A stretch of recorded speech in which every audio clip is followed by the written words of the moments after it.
যদি কেউ আপনাকে বারবার ইগনোর করে চলেছে এবং আপনি তার সাথে বহুবার যোগাযোগের চেষ্টা করেও ব্যর্থ হয়ে চলেছেন এবং তার কথা এমনভাবেই দিনরাত ভেবে চলেছেন, আপনার মনের অবস্থা তো বটেই, শরীরের অবস্থাও দিনকে দিন খারাপ হয়ে চলেছে। ক্যারিয়ার থেকে শুরু করে জীবনের বিভিন্ন ক্ষেত্র, পারিবারিক অবস্থায় ধরুন বা আশপাশের বন্ধুবান্ধবদের সাথে সম্পর্ক পুরো স্টাক হয়ে গেছে। অর্থাৎ জীবনে আপনি পুরোপুরি আটকে পড়া অনুভব করছেন আর আপনার চিন্তাভাবনা একটা জায়গাতেই আটকে রয়েছে। আপনি সেই সমস্ত কথাবার্তা এমনভাবেই ভাবছেন, সারাদিনের কোনো কাজের মধ্যে আপনি কোনো এনার্জি পাচ্ছেন না। আপনার কেবলই মনে হচ্ছে আপনি ক্লান্ত হয়ে পড়েছেন। কোনো এক জায়গায় চুপচাপ বসুন, আর কোনো একটা জায়গায় যখন আপনি চুপচাপ বসছেন, প্রপারলি রেস্টও নিতে পারছেন না, কেননা কেউ একজন আপনার মনে মস্তিষ্কে সর্বদাই চলছেন। যদি এই হয়ে থাকে আপনাদের অবস্থা, তাহলে আজকের ভিডিওটা আপনাদের জন্যই হতে চলেছে। প্রথমত বলে রাখি, এই যে ইমোশনালভাবে কারোর উপর ডিপেন্ডেন্ট হয়ে যাওয়া, পুরোপুরি আমার সমস্ত এক্সপেকটেশন একজনকে কেন্দ্র করে, অর্থাৎ আমার জীবনের আর কোনো ক্ষেত্র নিয়ে আমার কোনো রকম তেমন এক্সপেকটেশনস চিন্তাভাবনা নেই। ও শুধু আমার জীবনে যদি না আসে, আমার জীবনটা ব্যর্থ হয়ে যাবে, আমি বৃথা হয়ে যাব। এই রকম চিন্তাভাবনা আমাদের মধ্যে, অর্থাৎ কো ডিপেন্ডেন্সিওয়ালা এনার্জি আমাদের মধ্যে কখন গ্রো হতে শুরু করে? প্রথম কথা হচ্ছে, এগুলো আমাদের পারিপার্শ্বিক অবস্থা, যেগুলোর জন্য আমাদের মধ্যে বিভিন্ন রকম লিমিটিং বিলিফ সিস্টেম গড়ে ওঠে। আর অনেক ক্ষেত্রে ফ্যামিলি সাপোর্টিভ হয় না। অনেকের ক্ষেত্রে সেখানেও কি হয়, সে নিজেকে ছোটোবেলা থেকে সম্পূর্ণ ভাবতে শেখে না, পরিবারের কাউকে ভরসা করতে শেখে না, ইমোশনালি সে ইনসিকিওরড ফিল করে যখন তার আশপাশের মানুষরাই তাকে সাপোর্ট দেয় না। এই অর্থাৎ এই যে কোডিপেন্ডেন্সির যে এনার্জি, এর সব কিছুর দোষ বা দায় আমাদের নয়। আমরা টক্সিক সম্পর্ক বলুন, নার্সিসিস্ট সম্পর্ক বলুন বা কার্মিক প্যাটার্ন অফ সাইকেল কিভাবে অ্যাট্রাক্ট করি লাইফে, দেখা যায় বেশিরভাগ ক্ষেত্রেই আমাদের পারিবারিক জীবন বা পারিপার্শ্বিক পরিস্থিতি সঠিক থাকে না। তারা আমাদের সঠিক মনোভাব তৈরি করতে সক্ষম হয় না বলেই আমরা খারাপ জিনিসগুলোকে নিজেদের জীবনে অ্যাট্রাক্ট করে ফেলি। অনেক ক্ষেত্রে যার সাথে আপনার এই ধরনের ঝামেলা, সেই মানুষটা হয়তো নার্সিসিস্ট নন বা টক্সিক পারসন নন পুরোপুরি, বা ডার্ক ম্যানিপুলেশন ট্রিক এসব অ্যাপ্লাই করেন না। কিন্তু আপনি যখন অত্যন্ত পরিমাণে কারোর উপর ডিপেন্ডেন্ট হয়ে যাবেন, আপনার সমস্ত ইমোশনের দায়ভার তার উপর চাপাতে থাকবেন, তখন সে যত ভালো ব্যক্তিই হোক না কেন, আপনার সংস্পর্শে তার সাফোকেটেড লাগবে। তার মনে হবে এ তো শুধুমাত্র সারাদিন নিজের লাইফের যাবতীয় ঝামেলা আমার ঘাড়ে চাপাতে আসছে। আমি কোথায় যাব? আমি কাকে গিয়ে আমার জীবনের সমস্ত সমস্যার কথা বলতে থাকব? যদি আপনি তাকে সমস্যার না কথা বারবার নাও বলেন, তাও কি হয়, সেই ব্যক্তিটাকে আপনি কোনো না কোনোভাবে আপনার ইনসিকিউরিটিস দেখিয়েই দেন। অর্থাৎ আপনি যে একজন ভেঙে পড়া মানুষ, সেটা সে আপনার যে এনার্জি তার কাছে পৌঁছয়, সেটা থেকে সে বুঝতেই পারে। সে আপনাকে সম্মান করতে শেখে না। কোনো মানুষই কোনো ভাঙাচোরা মানুষকে নিজের লাইফে রাখতে চায় না। মানুষ কি চায়? সবসময় একজন কমপ্লিট, সম্পূর্ণ সুন্দর মানুষকে নিজের জীবনে রাখতে। সুন্দর মানে আমি শুধু শারীরিক সৌন্দর্যের কথা বলছি না, মানসিক সৌন্দর্যের কথাই আমি এখানে বলছি। নেক্সট আমরা চলে যাব যে আমরা কীরকমভাবে এই লিমিটিং বিলিফ সিস্টেমের শিকার হয়ে যাই, যার ফলে আমরা কোনো কারুর কাছে ইগনোরড হতে শুরু করি।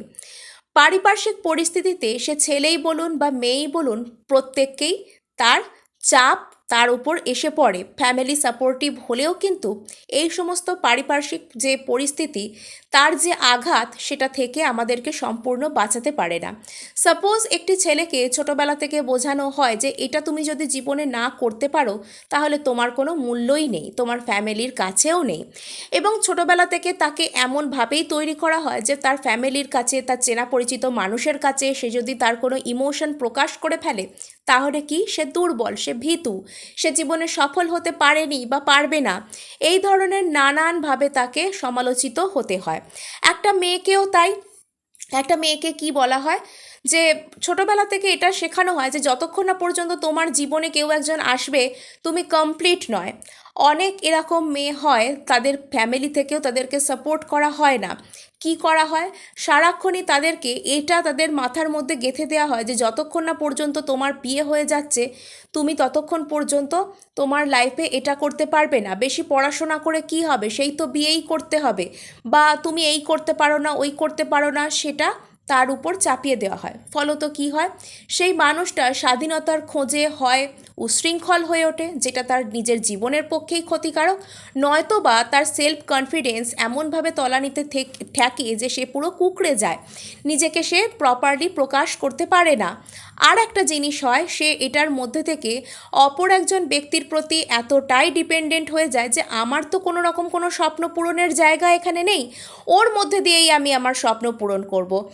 আমার জীবনে বেশ যেগুলো যেগুলো সে করতে পারেনি, সে মনে করে ফেলে যে অমুক ব্যক্তি বেশ আমার জীবনে আসবে, তার এইটা থাকবে, সে ফিনান্সিয়ালি ওয়েল টু ডু হবে, আমি তার ওপর ডিপেন্ড করতে পারবো, ইত্যাদি ইত্যাদি নানান রকম বিষয় কাজ করতে শুরু করে।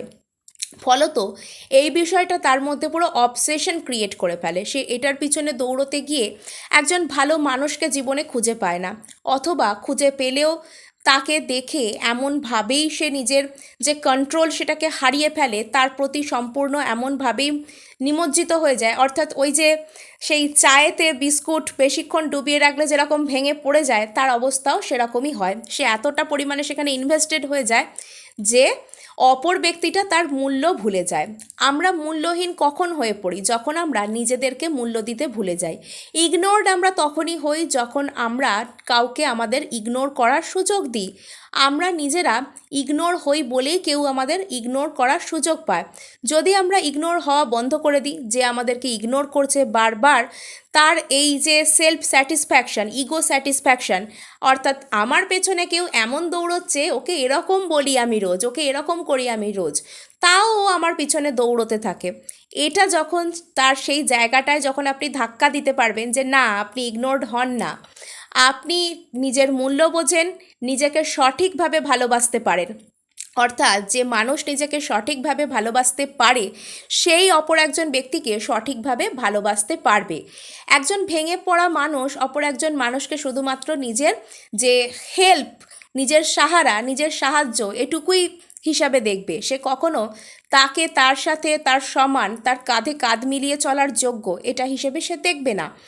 তাই যে সমস্ত জিনিস আপনি অপর একজন মানুষের মধ্যে আশা করেন, সেই জিনিসগুলো নিজের মধ্যে খুঁজে বের করার চেষ্টা করুন পজিটিভলি।